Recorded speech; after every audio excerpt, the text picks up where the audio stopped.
From deep beneath the ocean, released from ancient rock, the power of natural gas lit up the horizon of the Philippines.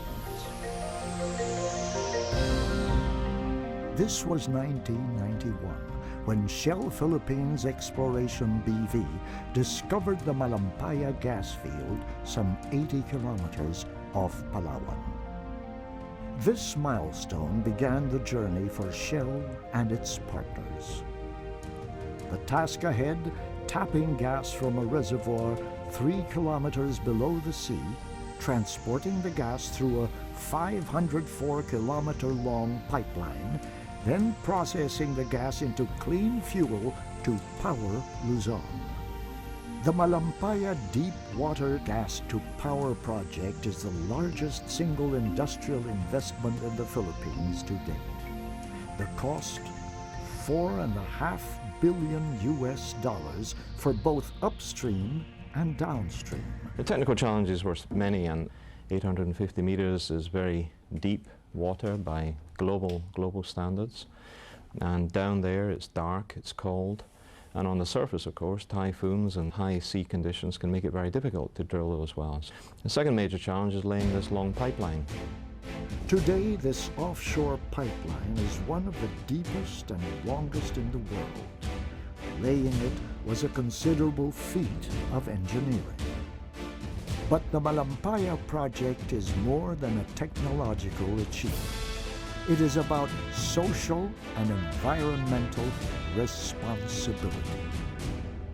We had many key principles in executing the project, but arguably the most important one was our commitment to sustainable development. Sustainable development is all about ensuring that in the execution of the project, we were not going to do anything that would compromise the ability of future generations to meet their own needs. Developers believed that for the project to succeed, environmental and social concerns should be addressed. We had three options to lay the pipeline. The first was to the north, to take the pipeline directly from Palawan all the way to Batangas. That proved to be an unacceptable option because in this area here, the water depth is some 2 kilometers deep. The second option was to take the pipeline across the island of Mindoro. But in studying this option, we found that Mindoro is an absolutely fantastic island, an island of very rich biodiversity. To preserve Mindoro's ecosystem, crossing the island was avoided. We elected to lay the pipeline along this longer and rather more expensive route to the south of Mindoro. Before any pipe was laid, talks began with locals, community leaders, and environmentalists, an arduous but necessary process, offering development while respecting man and nature.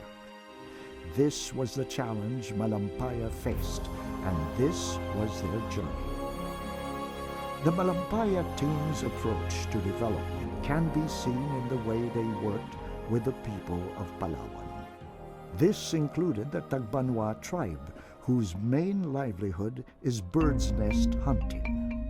During the rainy season, they fish, using traditional spears and arrows. The Tagbanwas were worried the pipeline would affect their rich seawater, driving away their catch and disrupting the birds and their nesting habits. To us Tagbanwas, these reefs are to be avoided. You don't just pass these reefs.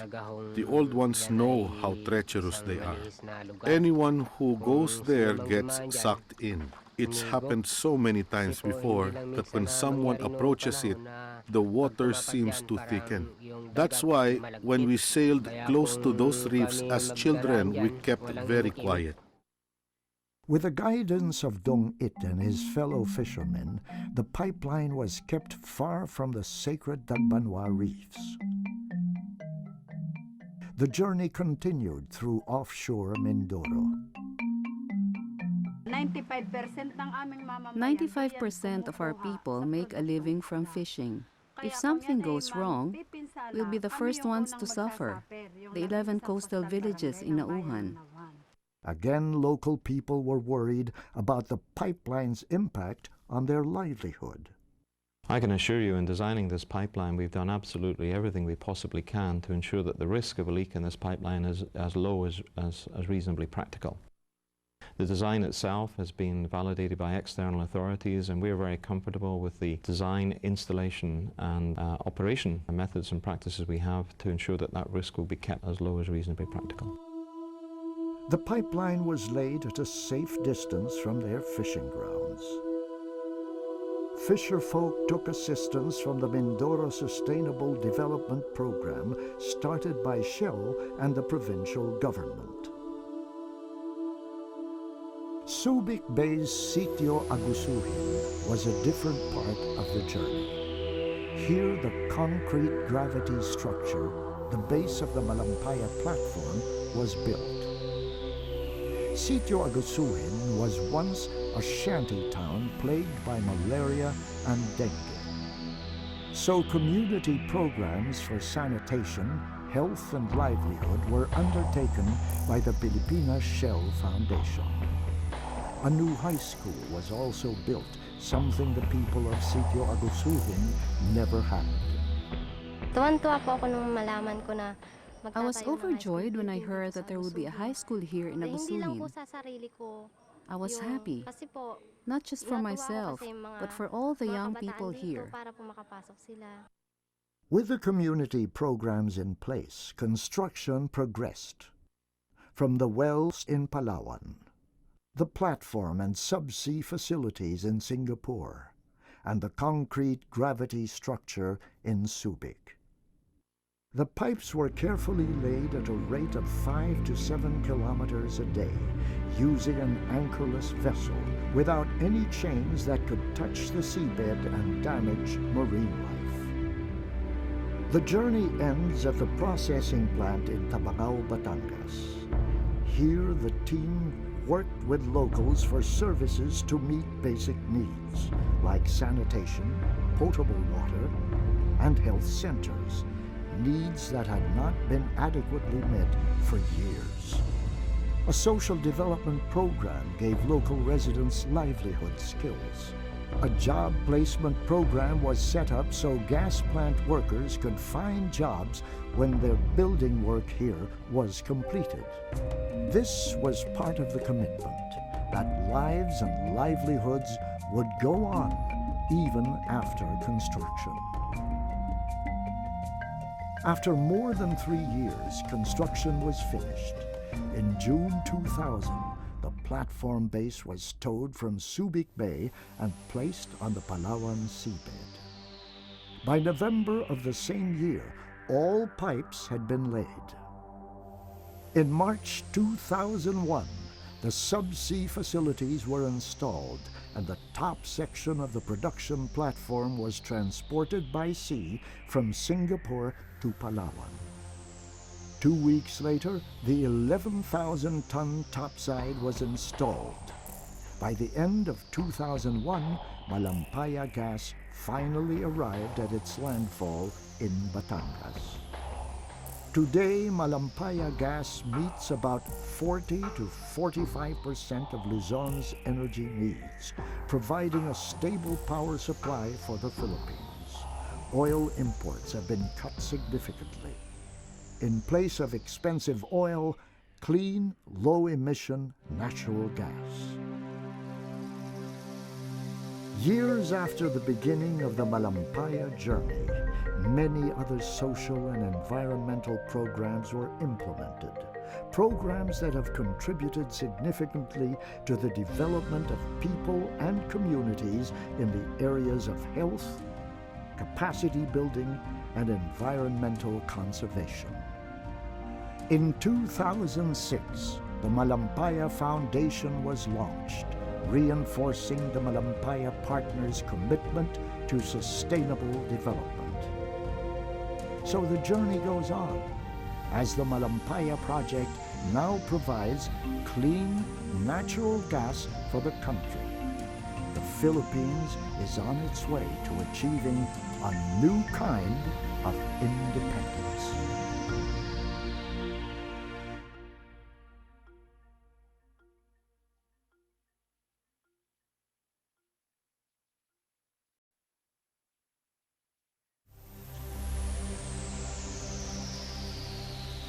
sa mga sinaunang bato na namuo sa kailaliman ng dagat. Dito nagmula ang natural gas na nagbibigay liwanag sa bansa. Taong 1991 nang matuklasan ng Shell Philippines Exploration BV ang Malampaya Gas Field, 80 kilometro mula sa Palawan. Ito ang naghudyat ng isang paglalakbay para sa Shell at kanyang mga kabalikat.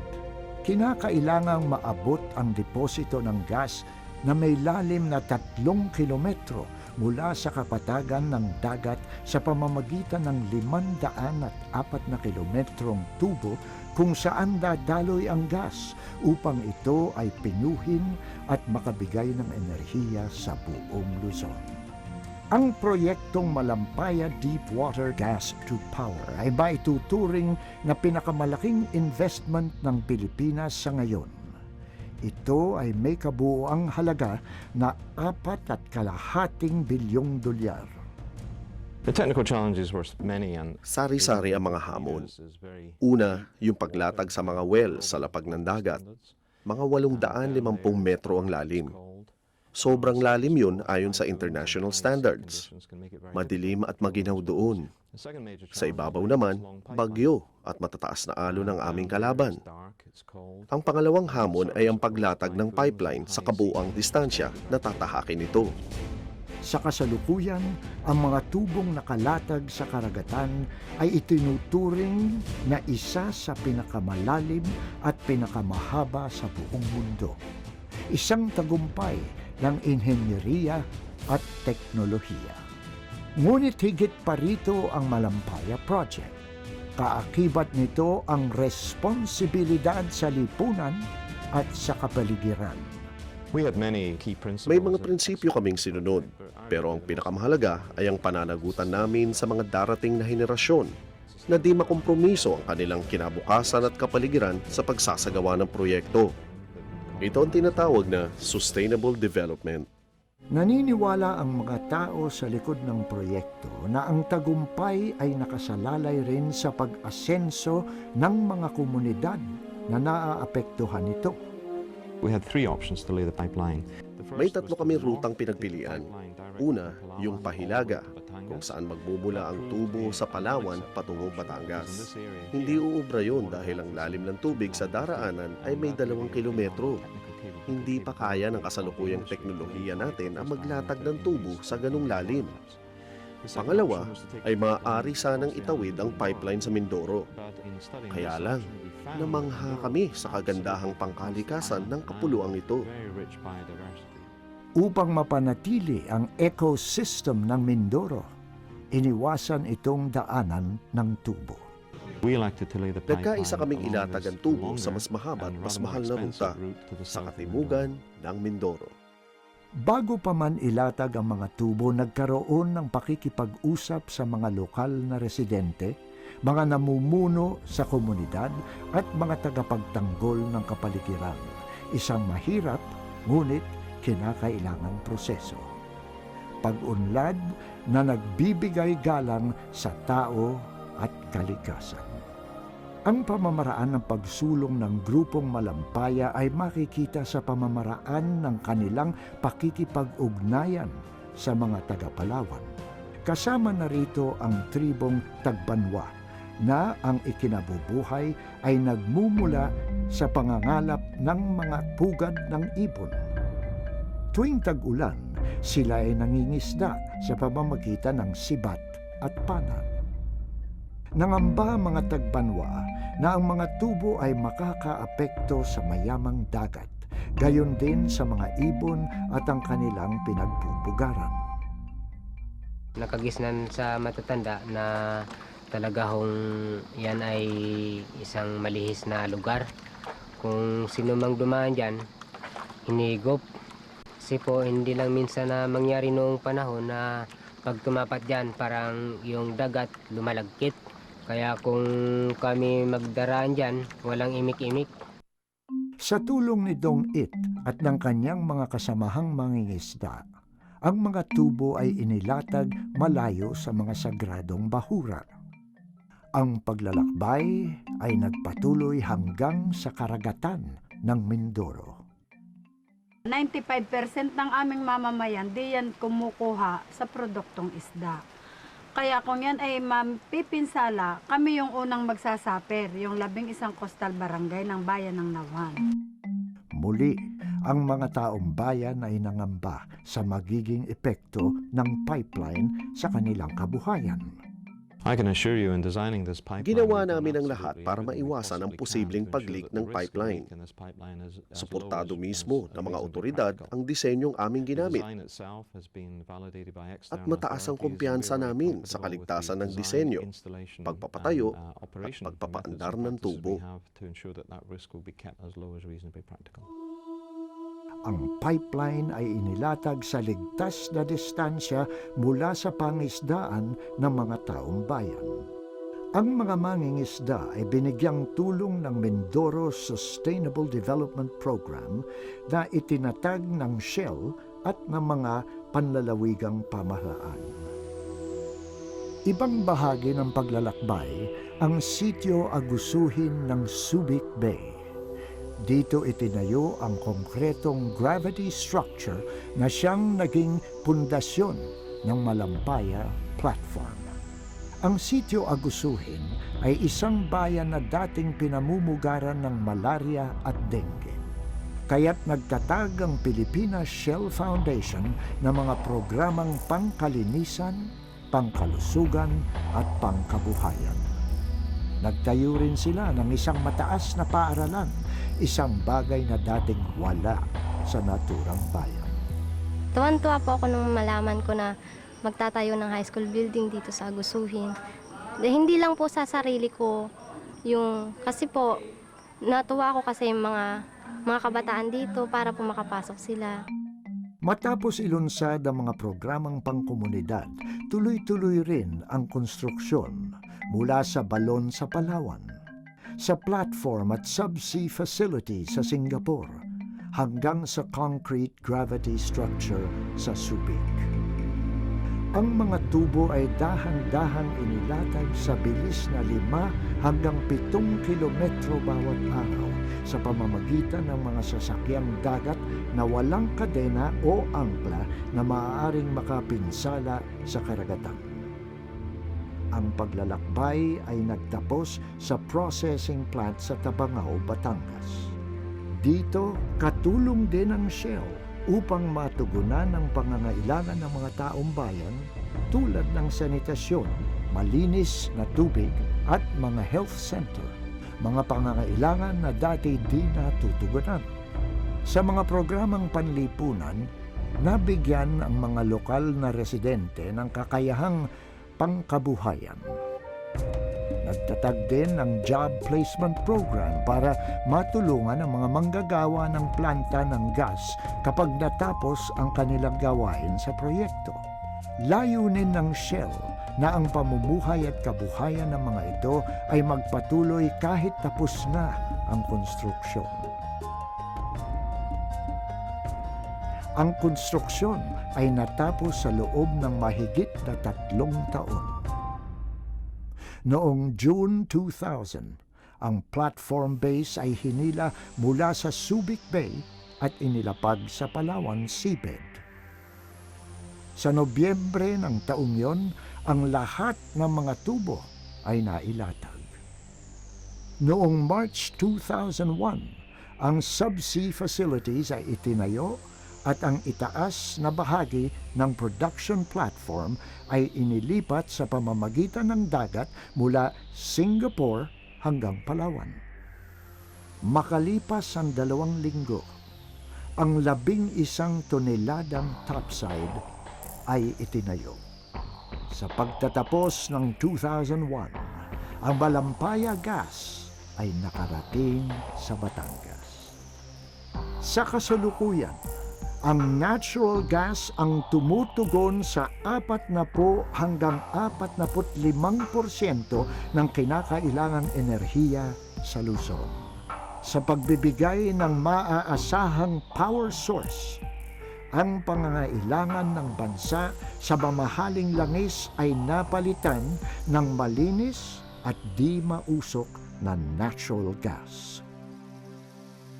Maraming taon matapos umpisahan ng paglalakbay ng Malampaya, maraming mga programang panlipunan at pangkapaligiran ang naitatag. Mga programang nakaambag ng malaki sa pag-unlad ng mga tao at komunidad sa aspetong kalusugan, pagsulong ng kakayahan, at pangangalaga sa kapaligiran.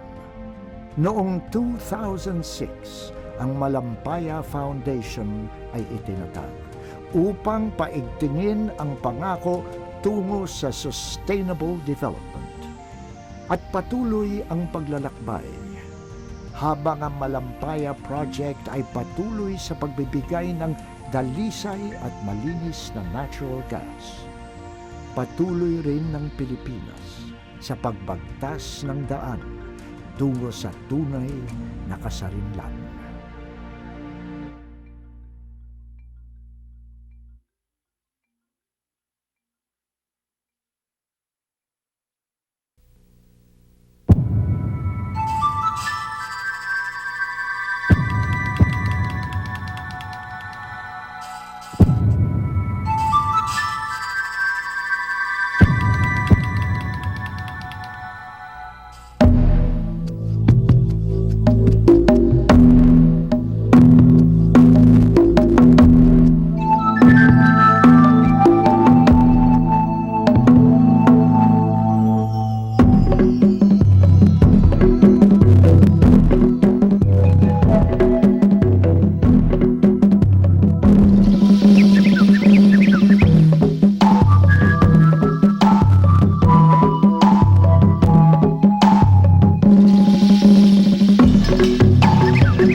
Ito si Eva Malabanan, butihing may bahay at ulirang ina. Ngunit para sa kanya, ang pagiging ganap na babae di nagsisimula't nagtatapos sa 4 na sulok ng tahanan. Si Eva ay isang community organizer na nakatalaga sa katimugang bahagi ng Palawan. Walang mataas na bundok, malalim na ilog o makapal na gubat ang di susuyurin, mabuti lang ang kanyang mithiin.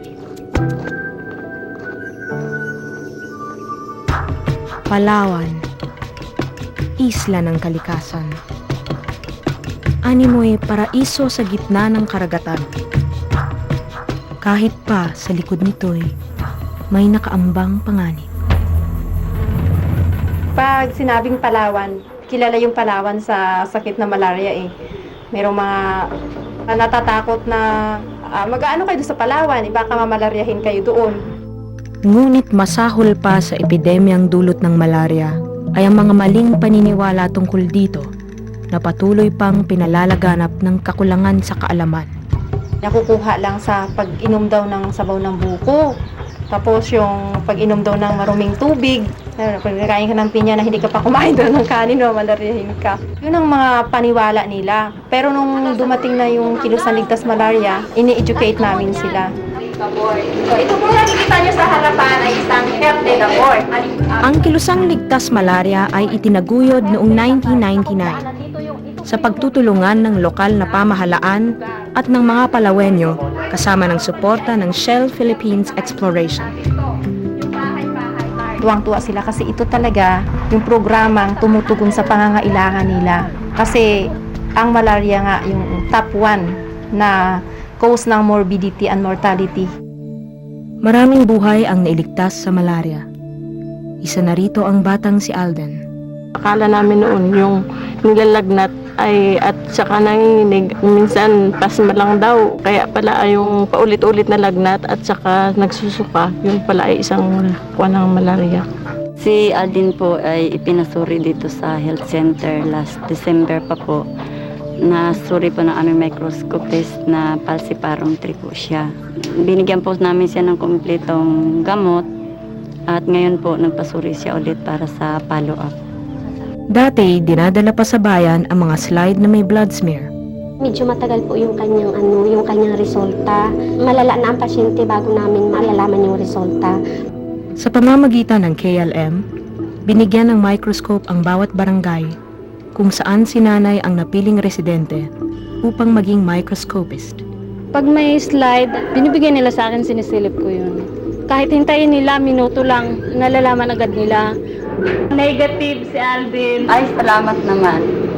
Salamat kami sa KLM dahil noon kami ay pumupunta pa sa bayan, pero ngayon ay dito na sa aming barangay kami ay lumalapit. Nagsasagawa rin ng mga stream clearing operations kung saan ang mga sapang pinamumugaran ng mga lamok na may dalang malaria ay hinahawan at nililinis. Kapag malinis na yung tubig, tapos na ng stream clearing, bawat party spot po ang paglalagay ng mga isdang kumakain ng kitikiti. Ang cooperation, participation ng tao, mahalaga talaga sa programang Kilos ng Ligtas sa Malaria. Kahit gaano ka kagaling na community organizer, pag ginagawa mo na nag-iisa ka lang, mahihirapan ka talaga. Kasama ko yung mga midwife, yung mga BHWs, mga health workers, BNS, kagawad on health. Pagiging committed ko sa trabaho, sinishare ko sa mga tao sa community. Patuloy ko silang ikayatin at i-involve ko sila. Para kay Eva at sa iba pang KLM workers na nagkalat sa buong Palawan, ang pag-aalaga nila sa kalusugan ng kanilang mga kababayan ay hindi lamang hanap buhay, kundi tungkulin. Hindi lamang pagkakawang gawa, kundi serbisyo. Ang nakakapagbigay lang po ng kasiyahan sa amin yung nakakatulong kami lalong-lalo na dun sa mga nangangailangan, lalong-lalo na po sa mga nitibo. Natutuwa ako dahil nakatulong ako sa kapwa ko. Bagamat ang panahon na ginugugol sa gawain ay panahon na dapat sanay sa pamilya, alam ni Eva na sa tulong niya, isang ligtas na kapaligiran ang ipamamana sa kanyang mga anak. Gusto ko po, paglaki ko po, makatulad ni nanay. Mas maganda palang reward na matatanggap mo yung nakikita mo na naging bahagi ka ng pagbabago.